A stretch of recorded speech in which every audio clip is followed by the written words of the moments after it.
Thermal expansion, ठीक है। तो थर्मल एक्सपेंशन में basically what happens is when you give heat to any body, heat के कारण its energy increases, so if energy will increase, its temperature will also increase, and due to this increase in temperature, the molecules of that substance go far away from each other, and due to which the expansion occurs or the body expands, ठीक है। तो ऐसा ही क्यों होता है कि जब अपन heat देते हैं तो बॉडी एक्सपैंड ही करती है, ठीक है। ऐसा क्यों होता है? सपोज ये बॉडी के पार्टिकल्स हैं इस तरीके से, एंड इनके बीच में there is an inter atomic separation R naught, ठीक है। ये जो सेपरेशन है that is inter atomic separation R naught. तो what happens is when you give heat to this body, ठीक है, तो इनके पार्टिकल्स क्या करेंगे? एनर्जी एक्वायर करेंगे, and when they acquire energy they will start vibrating with some speed, ठीक है। आगे पीछे क्या है? मूवमेंट करने लगेंगे, आगे पीछे नहीं मतलब हर डायरेक्शन, हर पॉसिबल डायरेक्शन में मूवमेंट करने लगेंगे। अगर ये लीनियर अरेंजमेंट है तो आगे पीछे होगा, ऊपर नीचे, ठीक है। अगर एरिया है तो हर डायरेक्शन में होगा, और 3D है तो और भी ज्यादा रैंडमनेस हो जाएगी, तो और भी ज्यादा डायरेक्शन में क्या करेंगे? वो मूव करने लगेंगे। तो अब जब ये पार्टिकल सपोज इसको एनर्जी मिली और ये क्या करने लगा? वाइब्रेट करने लगा, तो ये सपोज इधर की तरफ जा रहा है, तो इधर की तरफ अगर जा रहा है तो ये 1 2 3 ये क्या है? इन पार्टिकल से क्या है? दूर भाग रहा है, ठीक। और इनकेस अगर यहां पे कोई पार्टिकल सिचुएटेड है तो उस पार्टिकल के क्या करेगा? पास जाएगा, ठीक है।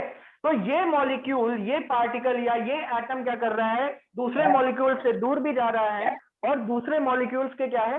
पास भी आ रहा है, ठीक है। लेकिन ऐसा क्या होता है कि इस कंडीशन में सिर्फ और सिर्फ एक्सपेंशन ही होता है, जबकि वो जो एटम है वो दूर भी जा रहा है और पास भी आ रहा है। तो ऐसा क्या हो रहा है? इसके लिए अपन एनर्जी एंड एटॉमिक डिस्टेंस के बीच का जो ग्राफ मैंने बताया था आपको सॉलिड में, उसकी हेल्प से अपन क्या करेंगे? इसको समझेंगे कंसेप्ट। अब देखिए, अगर कोई भी सिस्टम स्टेबल है तो उसकी एनर्जी क्या होती है? मिनिमम होती है। तो मिनिमम एनर्जी पे जो पार्टिकल्स की डिस्टेंस होगी that is called R naught. R naught मतलब inter atomic distance of a part of particles in equilibrium, ठीक है। तो मिनिमम एनर्जी पे डिस्टेंस क्या हो गई? Are not. अब सपोज मैंने क्या किया? इस बॉडी की एनर्जी को इंक्रीज किया, इस बॉडी की एनर्जी को इंक्रीज किया, तो समवेयर अराउंड यहाँ पे सपोज 10 यूनिट्स एनर्जी मैंने क्या कर दी? इसको दे दी। अब 10 यूनिट्स एनर्जी पे एटॉमिक डिस्टेंसेस देखो 2 टाइप्स की होंगी, एक वैल्यू यहां आएगी और दूसरी वैल्यू क्या है? यहां पे आएगी। Now if you join this line, तो यहां पे एटॉमिक डिस्टेंस की 2 वैल्यूज है, एक यहां पे एंड एक यहां पे। अब देखिए ये क्या है? इंटर एटॉमिक डिस्टेंस इक्विलिब्रियम पे। अब ये क्या हो रही है? यहाँ पे दूसरे पार्टिकल से कम भी हो रही है और दूसरे पार्टिकल से क्या है? बढ़ भी रही है। लेकिन जो यहाँ पे कम मतलब कम होने वाली क्वांटिटी बढ़ने वाली क्वांटिटी से क्या है? कम है। I mean the particles are expanding more as compare to compression, ठीक है। बिकॉज ये जो एरिया है, ये जो विड्थ है, आपको क्या है? ज्यादा दिख रही है। तो एक्सपेंशन और कॉन्ट्रैक्शन का जो एवरेज आएगा that will be towards the expansion side. Suppose यहाँ पे आ गया एवरेज, ठीक है। तो ये एवरेज किधर जा रहा है? एक्सपेंशन की तरफ। इसीलिए जब आप पार्टिकल को हीट देते हो या बॉडी को हीट देते हो तो उनके पार्टिकल्स में क्या होता है? एक्सपेंशन होता है। Because the average distance of the particles increase, ठीक है। Because the average atomic distance of the particles increase, क्योंकि ये जो एवरेज है ये कहाँ है? एक्सपेंशन साइड में। ऐसा क्यों होता है? क्योंकि ये जो एनर्जी और एटॉमिक डिस्टेंस के बीच में ग्राफ है ये यूनिफॉर्म नहीं होता। This is not uniform.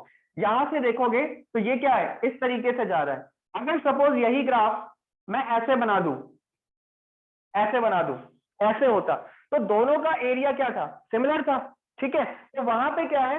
Particles expand ही नहीं होता, दोनों बराबर हो जाते तो क्या? एवरेज 0 आ जाता, तो एक्सपेंशन होता ही नहीं, ठीक है। But this graph is not uniform, not linear. इसकी वजह से जब आप हीट प्रोवाइड करते हैं तो पार्टिकल्स क्या है? एक वैल्यू ऑफ एनर्जी पे एक्सपेंशन ही हमेशा क्या करते हैं? शो करते हैं। समझ में आई बात? ठीक है। अब देखते हैं टाइप्स ऑफ थर्मल एक्सपेंशन। 3 तरह के होते हैं, लीनियर एक्सपेंशन, एरियल एक्सपेंशन या सुपरफिशियल एक्सपेंशन कहते हैं, और लास्ट में होता है वॉल्यूमेट्रिक एक्सपेंशन। तो बोर्ड को डिवाइड कर देते हैं 3 भागों में। ठीक, सबसे पहला देखेंगे लीनियर, दूसरा एरिया और तीसरा वॉल्यूम। ठीक है, अब क्या है, अभी आपने देख लिया कि किसी भी बॉडी को क्या करोगे, हीट दोगे तो उसका क्या होगा, एक्सपेंशन होगा। ठीक, तो सपोज ये एक बॉडी है जिसकी लेंथ क्या है, एल है। ठीक, इसको आपने क्या प्रोवाइड करी, हीट प्रोवाइड करी, तो इसकी जो लेंथ है वो क्या हो गई, इंक्रीज हो गई to delta L plus delta L. ठीक, अब यहां पे ये जो डेल्टा एल है, ठीक, increase in length, this will be proportional to the amount of heat you will provide और the degree through which you increase the temperature of the body. तो ये डेल्टा एल होगा किसके प्रोपोर्शनल, डेल्टा टी के proportional हो जाएगा। मतलब जितना ज्यादा आप क्या करोगे, हीट दोगे किसी बॉडी को, या किसी भी बॉडी का जितना ज्यादा टेम्परेचर इंक्रीज करोगे, उतना ही ज्यादा क्या होगा, इसमें एक्सपेंशन होगा। And this delta L is also proportional to the length of the body. मतलब अगर छोटी बॉडी है, बहुत छोटी बॉडी है, तो उसका एक्सपेंशन ऑलमोस्ट नेग्लिजिबल होगा। ठीक है, क्यों, क्योंकि उसमें जो नंबर ऑफ एटम्स होंगे वो क्या होंगे, कम होंगे। और बॉडी की अगर साइज क्या करते हो आप, इंक्रीज कर देते हो, उसकी बड़ी लेंथ लेते हो, तो उसमें नंबर ऑफ एटम्स क्या है, ज्यादा है। तो हीट जब आप प्रोवाइड करोगे तो हर एक एटम में क्या होगा, एक्सपेंशन होगा। इसलिए जो डेल्टा एल की वैल्यू है, that will be also proportional to delta L. ठीक है, तो यहां से अगर इन दोनों को कंबाइन कर दिया तो delta L is proportional to L delta T, and when you remove a proportionality sign you introduce a constant. So delta L will become equal to alpha L delta T। ठीक है, और यहां से alpha is known as coefficient of linear expansion. Coefficient of linear expansion. ठीक है, अब देखिए यहां से अल्फा की वैल्यू क्या आ जाएगी, alpha is equal to delta L upon L delta T. ठीक है, सपोज आपने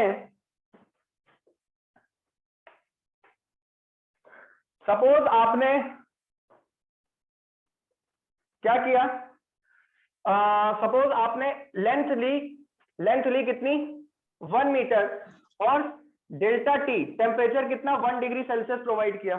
ठीक है, तो यहां से अल्फा की वैल्यू कितनी आ जाएगी, डेल्टा एल के बराबर। ठीक, तो यहां से आप कह सकते हो कि coefficient of expansion is equal to the change in length per unit length, the change in length produced per unit length due to per degree rise in temperature. ठीक है, या the coefficient of linear expansion is equal to change in length per unit length of a body through per degree rise in temperature या unit rise in temperature. क्यों, क्योंकि यहाँ पे delta T कितना है, 1 डिग्री, और लेंथ कितनी आपने ली थी, 1 मीटर। तो इसको कह सकते हो, यहाँ पे आएगा coefficient of linear expansion is change in length of the body of the unit length for unit rise in temperature of the body। ठीक है, coefficient of linear expansion is the change in length of unit length for unit rise in temperature of the body. मतलब 1 metre की body के अगर आप temperature 1 degree Celsius बढ़ाते हो, तो जो उसमें एक्सपेंशन प्रोड्यूस होगा, that will be equal to the coefficient of linear expansion. ठीक है, बात समझ में आई। चलिए दूसरा देखते हैं, दूसरे प्रकार देखते हैं इसका, एरिया का। Definition is the coefficient of linear expansion is the change in length of the change in length per unit length. कितना चाहिए इसमें, the change in length per unit length for unit rise in temperature of the body. कहने का मतलब अगर आपने 1 metre की body ली है और उसका टेम्परेचर आप 1 डिग्री सेल्सियस से राइज कर रहे हो, तो उस 1 मीटर बॉडी में प्रोड्यूस होने वाला linear expansion will be known as the coefficient of linear expansion. ठीक है, चलिए ठीक है। अब देखिए एरिया, ठीक है, सपोज ये है लेंथ, ये हो गई क्या ब्रेड्थ। इसकी बॉडी को आपने क्या किया, हीट किया, तो ये जो एरिया है वो बढ़ के क्या हो जाएगा, ये है एरिया, और नया एरिया क्या हो जाएगा, डेल्टा ए। तो ये क्या है, ये एरिया ए था इसका, और ये हो गया डेल्टा ए। ठीक है, now this change in area will be proportional to change in temperature delta T, and this change in area will be also proportional to the initial area of the object। ठीक, now if you combine both these, तो यहां से delta A is equal to A delta T, sorry this is proportionality, and now if you remove proportionality it will be beta A delta T। ठीक है, तो यहां से beta is equal to coefficient of superficial, mic off कर लीजिए please, superficial expansion. ठीक है, और यहां से बीटा की वैल्यू क्या आ जाएगी, beta is equal to delta A upon A delta T. ठीक, तो वही है कि अब if area is 1 metre square and delta T is 1 degree. ठीक है, तो यहां से बीटा की वैल्यू जो आएगी that will be equal to delta A. तो आप कह सकते हो कि coefficient of QFICIENT, coefficient of superficial expansion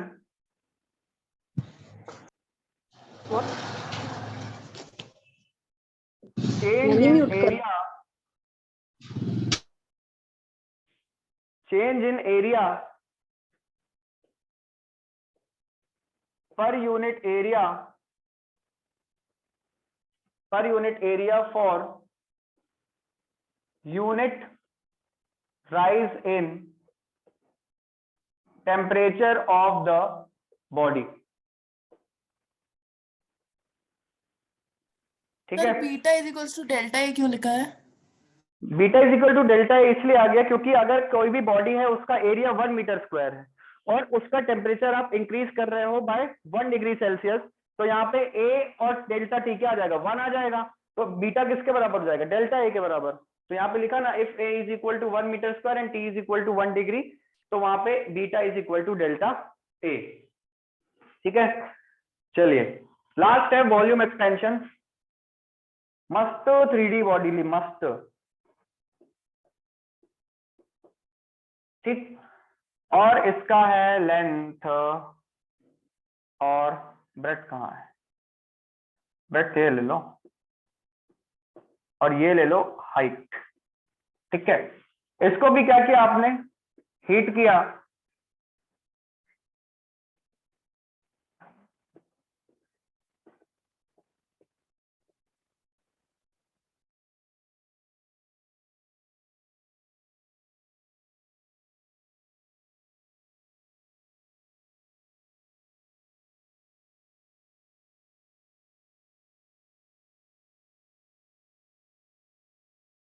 ठीक है, तो ये जो एक्सपेंशन होगा यहां से this will B delta we, इसकी वॉल्यूम वी थी, अब डेल्टा वी एक्सपेंशन हो गया यहाँ पे। तो दिस एक्सपेंशन बहुत सिंपल चीज है, this expansion will be directly proportional to rise in temperature and this expansion is also proportional to volume of the initial body.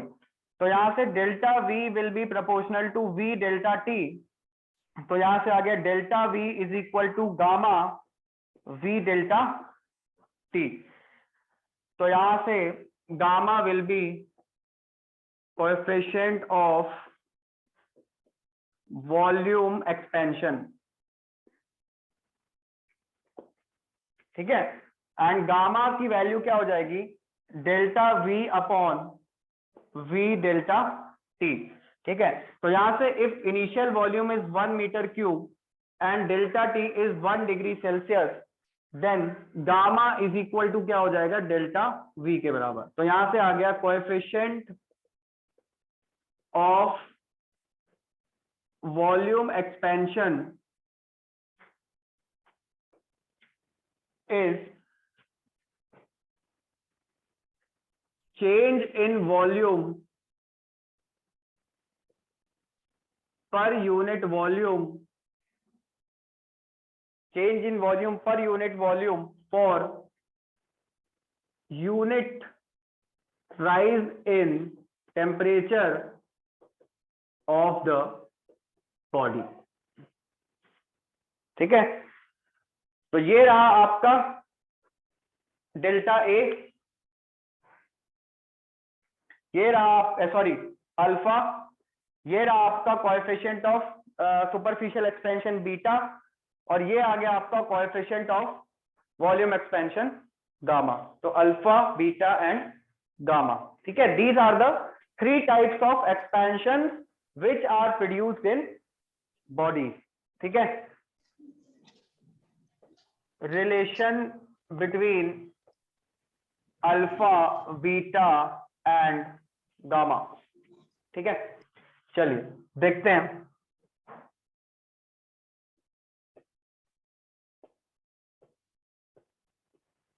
Suppose this is a cube of side, cube of length of side L. This is a cube whose length of a side is L. ठीक है, now the initial volume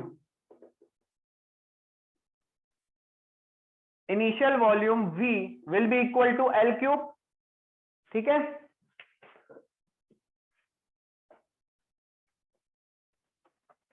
initial volume कितना हो जाएगा, L cube के बराबर। Now if you heat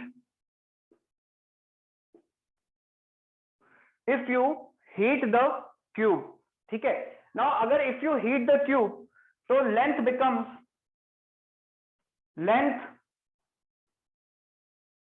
increases to what, L dash, जहां पे L dash will be equal to L plus delta L के बराबर। ठीक है, तो यहां से L डैश की वैल्यू कितनी हो जाएगी, L plus alpha alpha alpha L delta T। बोलो, अरे बोलो, L डैश हो जाएगा L 1 plus alpha delta T के बराबर। अरे बोलो, यस सर। हाँ, अब देखते हैं। Now length is increasing to delta L, तो उसका वॉल्यूम भी क्या होगा, इंक्रीज होगा। तो न्यू वॉल्यूम कितना हो जाएगा, new volume V dash will be equal to L dash का क्यूब। सही बोले भैया, तो V डैश कितना हो जाएगा, V डैश हो जाएगा L, अरे बाबा हाँ ये हो गया L 1 plus alpha delta T का होल क्यूब। ठीक है, अब इसको अगर खोलेंगे अपन तो V dash is equal to L cube 1 plus alpha delta T का होल क्यूब। अब यहाँ पे क्या है, a प्लस बी का होल क्यूब लगा के इसको भी एक्सपेंड कर दीजिए, स्क्वायर एंड अल्फा क्यूब, ये क्या हो जाएगा, वेरी वेरी स्मॉल। ठीक है, अगर कोएफिशिएंट ऑफ लीनियर एक्सपेंशन क्या है, बहुत कम है, ठीक है, तो वहां पे अल्फा स्क्वायर और अल्फा क्यूब की जो वैल्यू आएगी क्या आ जाएगी, बहुत स्मॉल आ जाएगी, वेरी स्मॉल आ जाएगी। तो ये वाला टर्म और ये वाला टर्म क्या हो जाएगा, नेग्लिजिबल, ऑलमोस्ट जीरो के बराबर। तो यहां से V डैश की वैल्यू क्या आ जाएगी, L cube 1 plus 3 alpha delta T के बराबर। क्लियर है ये बात, ठीक है, ठीक। और यहाँ पे देखिए ये जो L क्यूब था वो क्या था, V के बराबर। तो यहां से V डैश आ गया, V dash is equal to V L plus 3 alpha delta T। ठीक है, बात समझ में आ रही है? अब देखिए आपने कोएफिशिएंट ऑफ वॉल्यूम एक्सपेंशन पढ़ा है। कोएफिशिएंट ऑफ वॉल्यूम एक्सपेंशन, एक minute, running out of time का आइकॉन हटा दूं। हाँ, कोएफिशिएंट ऑफ वॉल्यूम एक्सपेंशन होता है gamma is equal to delta V upon V delta T. ठीक है, तो यहां से गामा इज इक्वल टू, ये डेल्टा वी क्या है, final volume minus initial volume, मतलब V dash minus V upon V delta T. तो गामा इज इक्वल टू आ गया डेल्टा वी की value v 1 plus 3 alpha delta T, और यहां से v की वैल्यू क्या है, v ही है, यहां से v डेल्टा टी। अब ये v को अंदर मल्टीप्लाई करेंगे तो gamma is equal to v plus 3 v alpha delta T minus v upon v delta T. तो यहां से ये v और ये v कट जाएगा, ये v डेल्टा टी कट जाएगा, तो गामा इज इक्वल टू क्या आएगा, 3 alpha. Gamma is equal to क्या आ जाएगा, 3 अल्फा। और in the same way similarly